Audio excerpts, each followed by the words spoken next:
안녕하세요. 역사 탐구가 홍법 박익순과 함께 떠나는 주말 역사 산책 시간입니다. 지난주에는 토지 개혁과 조준에 관한 역사 산책을 해봤는데, 오늘은 조준과 동시대에 살다 간 남은에 관한 역사 산책을 해보도록 하겠습니다. 오늘이 3월 1일 1919년 3.1운동이 일어난 지 만 107년 되는 그런 3.1절 날이죠. 이러한 때를 맞이해서 우리 정치권은 지금 친미파와 친중파가 갈리고 또 여야가 극한 대립 상태에 빠진 그런 상황에서 여당의 그 의회 독재가 아주 참 도가 지나칠 정도로 이렇게 전개가 되고 있어요. 참 3.1운동 107주년을 맞이해서 좀 안타까운 그런 생각이 듭니다. 그럼 본격적으로 남은에 관해서 한번 산책을 해보도록 하겠습니다. 이 남은은 1354년 공민왕 3년에 그 의령남씨 집안에서 사형제 중 둘째 아들로 태어났다고 그래요. 그리고 21살 되던 1374년 공민왕 23년에 성균시에 합격을 해서 이 사직단직, 사복정 이런 벼슬을 시작을 했고, 이제 그 31살 때죠. 1388년 그 당시에 원나라는 쇠퇴해서 저 북원으로 가 있고, 이거 명나라가 이제 신흥 세력으로 중원을 차지하고 있었는데, 이 명나라가 그 원나라가 다스리던 그 쌍성총관부, 함경도 지방이죠. 여기에 이 천령의를 설치를 하고 자기들이 다스리겠다 하는 그런 통고를 해와. 그래서 그 당시에 그 공민왕이 죽고 우왕 시절인데 최영이나 이인임 이런 사람들이 그 명나라의 요구를 들어줄 수가 없으니까 요동정보를 하자. 이래서 1388년에 요동정보를 하게 되는데, 이때 최영이 같이 나갔으면 되는데 이 외구의 이 침략이 남쪽에서 많았기 때문에 이 최영마저 군사를 거느리고 정벌에 나가면은 이 중앙이 위태롭단 말이죠. 그래서 최영은 개성에 남고 이성계와 조민수를 이제 요동정벌에 파견을 했단 말이지. 이 그때의 이 남은도 이성계를 쫓아서 종사관으로 갔는데, 이 4대 불가론을 주장을 하면서 이성계가 이제 우야도에서 해군을 하는데, 그 4대 불가론을 내세우면서 설득을 한 것이 바로 이 남은이라는 얘기예요. 그래서 이제 남은이 우야도 해군한 이후에는 그 해군 공신으로 책봉이 돼가지고 아주 이성계와 뜻이 맞아가지고 조선 그 개국 공신으로 아주 맹활약을 하죠. 여기에는 정도전, 조준 이런 사람들이 있고, 특히 그 정몽주도 우야도 해군에는 찬성을 한 사람이에요. 그런데 나중에 이 정몽주와 같이 우야도 해군을 한 그 신진 사대부 세력들이 최영이나 이인임을 제거한 후에 다시 또 그 권력 투쟁에 시말려요. 그러니까 이 정몽주나 이색 같은 사람은 고려를 그대로 계승을 하면서 개혁을 하지 않은 파였는데, 정도전이나 남은이나 조준 이런 사람들은 고려의 그 질서 가지고는 안 되니 새 왕조를 건설해야 된다, 이런 입장이란 말이지.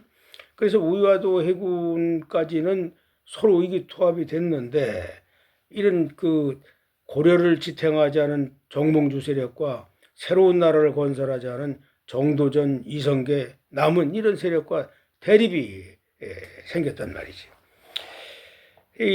이렇게 해서 결국은 이제 1392년에 조선이 건국이 됐습니다만은, 이 조선이 건국이 된 이후에도 이 정도전은 이 군제 개편을 통해 가지고 그동안에 이 공신들이나 왕자들이 거느리고 있던 사병을 전부 혁파를 해서 이 개인들이 사적으로 소유하고 있던 사병들을 국가에서 전부 흡수해 가지고 중앙군대로 편제를 하는 그런 계획을 추진했어요. 또 조주는 토지개혁이나 전제개혁을 통해서 그 공신들이나 귀족들이 가지고 있던 많은 토지들을 이제 정리를 해가지고 전국의 토지를 조사를 해서 관료들한테는 경기도 땅의 일부를 이렇게 할애를 해주고, 이렇게 되니까 이 조준이나 남은이나 이 정도전 같은 신진 사대부하고 이 이색이라든가 또 권근이라든가 이런 귀족 출신 권문세족들하고 이제 대립이 생기는 거지. 그뿐이 아니라 이제 왕자들, 이방원이나 왕자들도 많은 사병을 거느리고 있었는데, 이 사람들도 토지를 전부 뺏기고 또 군사를 전부 중앙에서 뺏기게 되니까 불만이 상당히 고조가 되어 있는 그런 상태란 말이지. 그런데 이제 이성계가 한시 부인이 신의 왕후 한시 부인이 이제 그 당시에 죽고 이제 신덕왕후 강씨가 왕후가 됐는데, 이 세자 책봉을 하는데 둘째 부인인 신덕왕후의 막내 방석을 세자로 책봉을 했단 말이지. 그러니까 이제 이 조선 건국에 누구보다도 공을 많이 세운 신의 왕후 한씨의 아들들, 이방과라든가 이방원, 방간 뭐 이런 왕자들이 상당히 불만이 많아. 거기다가 이 정도전이 또 조준이 토지개혁과 군사개혁을 통해서 땅도 뺏고, 또 사병들도 전부 뺏는단 말이지. 이래서 아주 이제 불만 세력으로 돼서 결국은 조선 건국을 할 때는 한 마음으로 됐지만은 이 왕자들의 세력과 정도전, 조준, 남은 이 세력이 완전히 극렬하게 갈려졌단 말이지. 그러니까 정도전이나 그 당시 이제 이 처음에는 정몽주하고 틈이 벌어졌었지. 정몽주가 이제 시중으로 있을 때 이성계 일파들이 너무 날뛰니까 말이지. 정몽주가 사실은 이성계를 죽이려고 했단 말이에요. 근데 그 낌새를 이제 사냥터에서 떨어졌을 때 이제 먼저도 얘기했지만 죽이려고 했는데, 그 낌새를 알아차리고 이 이방원이가 정몽주를 살해를 하게 됐고, 이 정몽주가 시중의 벼슬을 하고 있을 때는 우야도 해군을 하고 나서 이 남은이나 이 정도전, 조준 이런 사람들이 상당히 이성계에 붙어가지고 이랬지만, 그 당시에 실권을 장악하고 있던 정몽주가 이 신진 세력들을 전부 탄핵을 해서 귀양을 보내.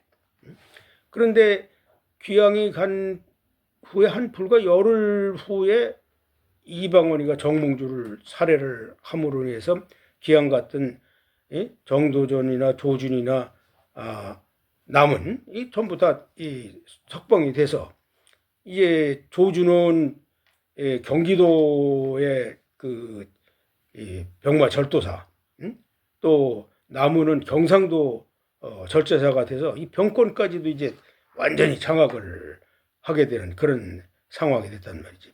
그렇게 이제 그렇게 되니까 이제 정몽주를 제거를 했지만은 정몽주가 없는 그 조선에서 이제 정도전 남은 이 세력과 이 왕자들 간에 아주 극렬한 대치점이 서 있는 것이. 그래서 이렇게 됐는데 이 정도전이나 남은이 또 조준일인 사람 입장에서는 이 개혁을 하는데 왕자들이 걸림돌이 되는 거예요.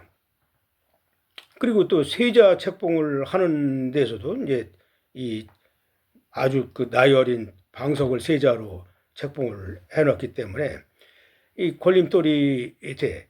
그래서 이 남은이 집에서 남은이 그 처부이 집에서 모의를 해. 자, 이성계가 지금 불편하다는 그 이유를 대서 왕자들을 전부 경복궁에 불러들여 가지고 그때 그 제거할 그럴 계획을 세운단 말이지. 근데 이 계획이 이 그 이무라고 하는 사람이 이방원한테 그 계획을 밀고를 해. 마치 그 단종의 보고를 위해서 사육신들이 그 세조를 제거하려고 할 때 그 김질이라는 사람이 세조한테 그 밀고를 하듯이 말이지. 이때도 또 이무라는 사람이 그 밀고를 하는 바람에 그 낌새를 알아차리고서 사전에 이방원이가 남의 처부의 집을 급습을 해가지고 정도전을 거기서 죽이고 나무는 부하들하고 도망을 가다가 이제 다시 또 붙잡혀가지고 죽었어. 그 나문이 그때 45살이라고 하는데 이렇게 그 이제 정권을 잡은 이방원은 이제 자기가 왕이 될 수도 있지만 말이지 그 형인 방과한테 양보를 해주고 이제 그 정권을 잡게 됐는데 어쨌든 간에 이 고려 말에서 조선이 개국하는 그 과정을 보면은 처음에는 이게 공민왕이 죽고 말이지 이인임과 최영이 그 왕의 그 우왕의 그 장인으로서 정권을 좌지우지하다가 우위와도 해군 후에 최영과 이인임이 이제 귀양 가서 죽고 나서는 이제 정몽주가 나타나서 또 이성계하고 대립을 하다가 정몽주가 이방원한테 살해되고 나서는 정도전이하고 조준 남은이 이제 정권을 잡고 휘둘렀는데 여기에 이제 왕자들하고 사이가 벌어져서 결국 이방원하고 싸우다가 1차 왕자인한테 다 희생을 됐단 말이에요. 그래서 이제 이방원이 정권을 잡고 이렇게 그 공민왕 때서부터 태종 이방원에 이르기까지 아주 비비린내나는 그런 싸움이 많았어요. 그게 친원파다 친명파다 이렇게 나누고 이렇게 싸우다가 조선이 건국이 돼서 이제 태종 때 비로소 안정이 됐는데 지금 우리나라도 이거 건국이 되고서 참 처음에 건국 시절에는 이승만과 김구 사이에 큰 갈등을 이렇게 벌이고 있다가 나중에 이제 이게 이승만의 추종 세력과 김구의 추종 세력이 그냥 계속 이렇게 가다가 군사 정변을 맞아 가지고 이제 뭐 또 박정희 대통령이 또 시해되는 그런 상황이었고 그 박정희 끝나고 나서 전두환 노태우가 정권을 해봤지만 이 사람들도 또 나중에 구속이 되는 반란으로 구속이 되는 그런 상황을 맞았고 또 그 뒤를 이어서 뭐 이명박, 박근혜 또 누구예요? 윤석열 이렇게 이제 보수가 정권을 잡았지만은 뭐 탄핵이 되거나 구속이 되거나 말이지 아주 그냥 이렇게 됐어. 그 김구 선생의 이 유지를 받아가지고 이 정권을 유지한 그 김대중이나 노무현, 문재인, 지금 이재명에 이르기까지 이 세력들하고 그 좌우 간에 참 갈등으로 이렇게 빚어지는 걸 보면은 이 고려말 조선 이때나 지금의 상황이나 참 너무 첨예하게 대립이 되고, 이 강대국을 두고 옛날엔 친명파다, 친원파다, 지금은 친미파다, 친중파 이 싸움 속에서 지금 헤매고 있는 거란 말이지. 3.1운동 107주년을 맞이해서 오늘 남운에 관한 역사 산책을 해봤는데 참 우리 현실이 좀 안타깝다 이런 생각을 하면서 오늘의 역사 산책을 마치고 다음 주에는 조준과 이제 남운이 이제 제거가 되고 나서는 그 하륜이라는 사람이 또 등장을 해 태종 때에는. 그래서 하륜에 관한 역사 산책을 해보기로 하고 여기서 마치겠습니다.